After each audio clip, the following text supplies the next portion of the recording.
اس بات میں کوئی دوسری رائے نہیں کہ ہمارا ملک پاکستان جہالت کی اندھیر نگری ہے۔ اس میں ان بابا جی کا کیا قصور؟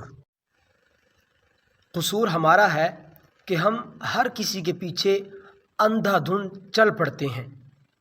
یہ وہی بابا جی جنہوں نے ساری زندگی محنت مزدوری کی، بکریاں چرائی، ایک ویڈیو وائرل کیا ہوئی، صحابہ کرام رضوان اللہ تعالی علیہم اجمعین کے دور کا بابا جی اس نام سے مشہور ہوئے، اور پھر ان کا کام چل پڑا۔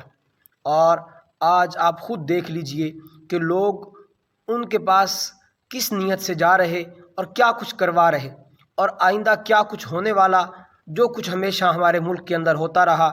کچھ دن گزریں گے، ایک بہت بڑا دربار بنایا جائے گا جس کے باہر لکھا جائے گا دربار عالیہ نقش بندیہ وغیرہ وغیرہ، اور بابا جی کو بہت سے القابات دے دیے جائیں گے، اور پھر بابا جی کے دنیا سے جانے کے بعد ان کی اولادیں گدی نشین بنیں گی، اور پھر بیٹھ کر ایک روزی روٹی کا ذریعہ چل نکلے گا۔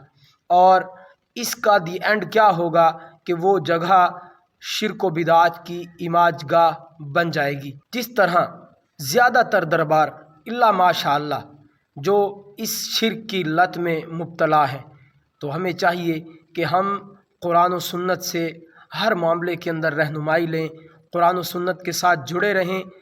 اللہ کریم سے دعا ہے کہ وہ ہمیں ایمان والی، توحید والی، شرک سے پاک زندگی نصیب فرمائے، اور اسی حالت کے اندر ہمیں موت نصیب فرمائے۔